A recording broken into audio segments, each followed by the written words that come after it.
안녕하세요. 역사 이야기꾼입니다. 오늘은 우리 역사상 가장 긴 왕조 중 하나인 조선시대 27명의 왕들이 걸어온 발자취를 따라가며 그들의 빛나는 업적과 실현의 순간들을 자세히 살펴보는 시간을 갖겠습니다. 태조 이성계의 건국부터 순종의 마지막까지 500년이 넘는 조선의 역사를 왕의 시선으로 재조명해 보겠습니다. 그럼 지금부터 조선 왕조 27인의 이야기를 시작합니다. 1대 태조 이성계입니다. 1392년 고려의 위성 최영을 몰아내고 위화도 회군을 통해 실권을 장악한 이성계는 마침내 조선을 건국하고 초대 왕위에 오릅니다. 그는 한양을 새로운 수도로 정하고 경복궁을 건설하여 새로운 왕조의 기틀을 다졌습니다. 정조전과 같은 신진사대부를 등용하여 재상 중심의 통치 체제를 확립하려 했으며 명나라와의 사대 관계를 정립하고 유교를 통치 이념으로 삼아 국가의 기강을 바로 세웠습니다. 또한 농업을 장려하고 전시과 제도를 시행하여 백성의 삶을 안정시키려 노력했습니다. 2대 정종입니다. 1398년 피비린내 나는 왕자의 난 끝에 태조의 둘째 아들인 이방과가 정종으로 즉위합니다. 짧은 재위 기간이었지만 그는 개경으로 다시 수도를 옮기는 등 혼란스러운 정국 속에서 왕실의 안정을 꾀하고자 노력했습니다. 강력한 왕권보다는 안정적인 통치에 중점을 두었으며 이후 왕위에 오를 태종 이방원에게 길을 열어주는 역할을 했습니다. 3대 태종 이방원입니다. 1400년 형인 정종으로부터 왕위를 물려받은 태종은 강력한 왕권 강화를 통해 조선의 기틀을 확고히 다졌습니다. 그는 사병혁파와 육조직계제 시행을 통해 중앙집권 체제를 강화하고 왕실의 권위를 확립했습니다. 호패법을 시행하여 백성들을 효율적으로 관리하고 양전 사업을 통해 토지 제도를 정비하여 국가 재정을 확충했습니다. 또한 신문고를 설치하여 백성의 억울함을 듣고 활자를 주조하여 학문 발전에도 기여했습니다. 그의 강력한 통치는 훗날 세종대왕의 찬란한 시대를 위한 발판이 되었습니다. 4대 세종입니다. 조선의 황금기를 이끈 성군으로 칭송받는 세종은 1418년 태종의 뒤를 이어 즉위했습니다. 그의 가장 위대한 업적은 바로 훈민정음 창제입니다. 백성들이 쉽게 글을 읽고 쓸 수 있도록 하여 문화와 교육의 기회를 확대했습니다. 지편전을 설치하여 학문 연구를 장려하고 농사직설 편찬, 치국이 발명 등 과학기술 발전에도 지대한 공헌을 했습니다. 사군 육진을 개척하여 국방력을 강화하고 대마도를 정벌하는 등 영토 수호에도 힘썼습니다. 그의 통치 기간은 조선의 정치, 경제, 사회, 문화 전반에 걸쳐 비약적인 발전을 이루었습니다. 5대 문종입니다. 1450년 세종의 뒤를 이은 문종은 뛰어난 학식과 능력을 지녔으나 병약하여 짧은 재위 기간을 가졌습니다. 그럼에도 불구하고 그는 국방과 교육에 깊은 관심을 가지고 신기전 제작, 치국이 제작 등 아버지 세종의 업적을 계승하고 발전시키려 노력했습니다. 그의 아쉬운 죽음은 어린 단종에게 왕위를 물려주는 결과를 낳았습니다. 6대 단종입니다. 1452년 어린 나이에 왕위에 오른 단종은 숙부인 수양대군, 훗날의 세조에게 왕위를 찬탈당하는 비극적인 운명을 맞았습니다. 그의 짧은 재위 기간은 정치적 혼란과 비극의 연속이었으며 이는 조선 왕실 역사상 가장 가슴 아픈 사건 중 하나로 기억됩니다. 7대 세조입니다. 1455년 조카인 단종을 몰아내고 왕위에 오른 세조는 강력한 왕권 강화를 추진했습니다. 그는 육조직계제를 다시 시행하고 경국대전 편찬을 시작하여 법치국가의 기틀을 마련했습니다. 또한 불교를 진흥시키고 훈민정음 보급에도 힘썼습니다. 그의 통치는 강력하고 효율적이었지만 권력을 얻는 과정에서 많은 피를 흘려 후대의 평가가 엇갈리는 왕이기도 합니다. 8대 예종입니다. 1468년 세조의 뒤를 이은 예종은 짧은 재위 기간 동안 왕권 강화를 추구했습니다. 그는 세조 때 시작된 경국대전 편찬 작업을 계속 이어나가는 등 선왕의 정책을 계승하려 노력했으나 병으로 인해 재위 1년여 만에 세상을 떠났습니다. 6구대 성종입니다. 1469년 예종의 뒤를 이어 즉위한 성종은 조선의 법률 체계를 완성한 경국대전을 반포하여 통치 기반을 확보했습니다. 그는 홍문관을 설치하여 학문과 정치를 조화시키고 유교를 더욱 장려하며 수미역불 정책을 추진했습니다. 성종의 시대는 안정된 통치와 문화적 번영을 이루어 조선 전기의 태평성대로 평가받습니다. 10대 연산군입니다. 1494년 성종의 뒤를 이은 연산군은 폭정으로 인해 결국 중종 반정으로 폐위된 비운의 왕입니다. 그는 무오사화와 갑자사화 등 잔혹한 사화를 일으켜 많은 선비를 숙청했으며 사치와 향락에 빠져 국정을 파탄에 이르게 했습니다. 그의 통치는 조선 왕조에서 가장 어두운 시기 중 하나로 기록됩니다. 11대 중종입니다. 1506년 중종 반정을 통해 왕위에 오른 중종은 개혁 정치를 시도했습니다.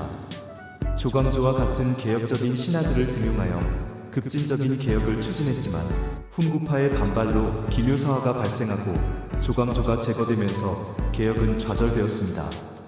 그의 재위 기간 동안 조선은 훈구파와 살인파 간의 대립으로 인해 정치적 혼란을 겪었습니다. 12대 인종입니다. 1544년 중종의 뒤를 이은 인종은 병약하여 짧은 재위 기간을 보냈습니다. 그는 어머니 문정왕후와의 갈등 속에서 왕위에 올랐으나 즉위한 지 8개월 만에 세상을 떠나 조선 역사상 가장 짧은 재위 기간을 기록한 왕 중 한 명입니다. 13대 명종입니다. 1545년 인종의 뒤를 이은 명종은 어머니 문정왕후의 수령청정으로 실질적인 권력을 행사하지 못했습니다.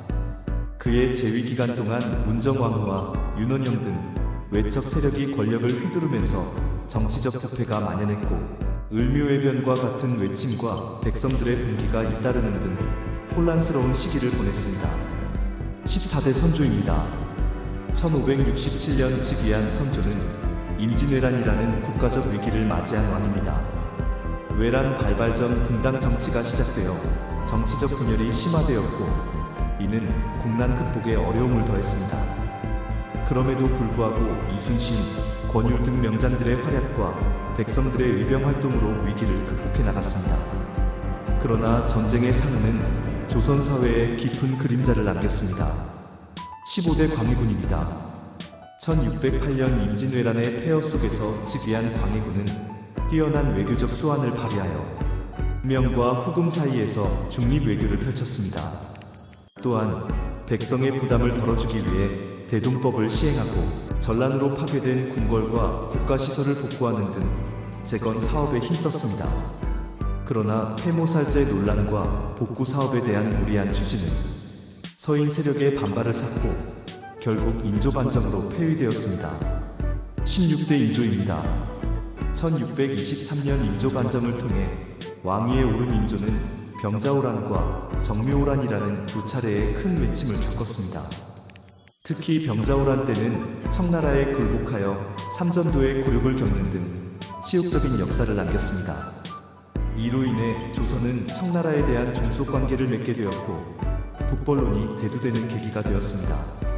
17대 효종입니다.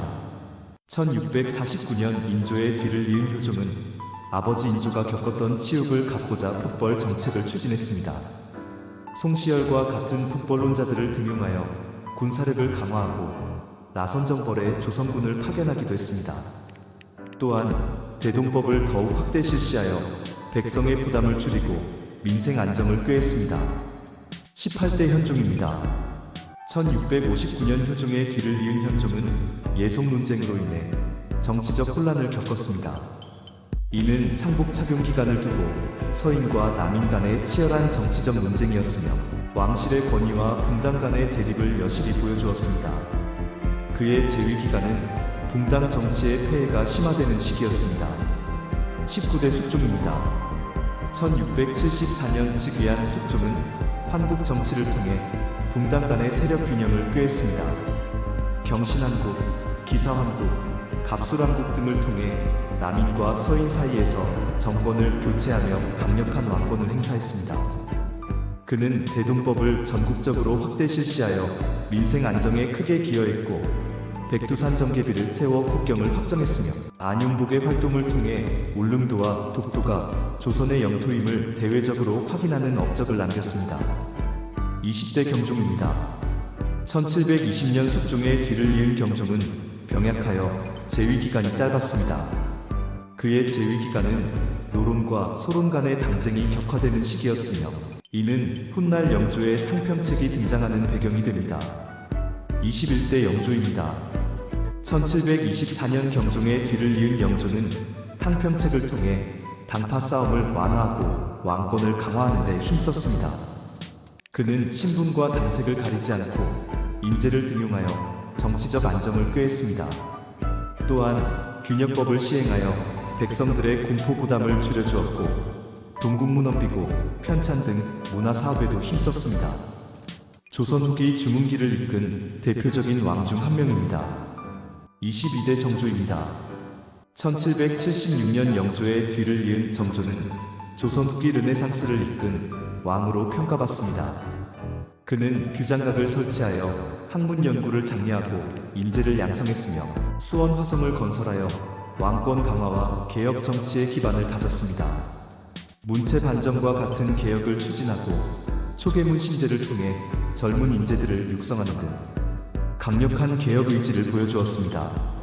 그의 죽음은 조선의 개혁 흐름을 멈추게 하는 아쉬움을 남겼습니다. 23대 순조입니다. 1800년 정조의 뒤를 이은 순조는 어린 나이에 즉위하여 외척 세력이 난동, 김씨의 세도 정치가 시작되는 시기를 맞았습니다. 김조순을 비롯한 안동 김씨는 강력한 권력을 행사하며 왕권이 약화되었고 이로 인해 탐과 놀이의 수탈과 밀란이 잦아지는 등 사회적 혼란이 심화되었습니다. 24대 헌종입니다. 1834년 순조의 뒤를 이은 헌종 또한 세도 정치의 그늘 아래에서 왕권을 제대로 행사하지 못했습니다. 풍양 조씨와 안동 김씨 등 외척 세력 간의 권력 다툼이 심화되면서 국정은 더욱 혼란스러워졌고 이는 민생을 더욱 어렵게 만들었습니다. 25대 철종입니다. 1849년 강화도령으로 불리며 왕위에 오른 철종은 세도 정치의 절정기를 맞았습니다. 그는 농민 출신으로 왕위에 올랐지만 강력한 외척 세력의 영향력에서 벗어나지 못했습니다. 매관매직이 성행하고 삼정의 문란이 극심해지면서 백성들의 삶은 피폐해졌고 홍경래의 난과 같은 밀란이 끊이지 않았습니다. 26대 고종입니다. 1863년 즉위한 고종은 흥선대원군의 섭정기간을 거쳐 친정을 시작했습니다. 대원군은 강력한 쇄국 정책을 추진하며 외세의 침략을 막으려 노력했지만 이는 시대의 흐름을 거스를 수 없었습니다. 고종은 대한제국을 선포하고 황제에 즉위하여 자주적인 근대화를 추진하려 했으나 일본의 침략이 본격화되면서 국권 피탈의 위기를 맞았습니다. 결국 헤이그 특사사건을 계기로 퇴위하게 됩니다. 27대 순종입니다. 1907년 고종의 뒤를 이어 즉위한 순종은 조선의 마지막 임금입니다. 그의 재위기간은 일본의 식민지 지배가 본격화되는 시기였습니다. 그는 나라를 지키기 위해 노력했지만 기울어가는 국운을 되돌릴 수는 없었습니다. 1910년 한일 병합조약이 체결되면서 조선 왕조는 518년의 역사를 끝으로 막을 내렸습니다. 순종은 고종과 명성황후의 아들로 조선 왕조의 마지막을 쓸쓸하게 지켜보아야 했던 비운의 왕입니다. 이렇게 27명의 조선 왕들의 삶과 업적을 통해 500년이 넘는 조선의 역사를 살펴보았습니다.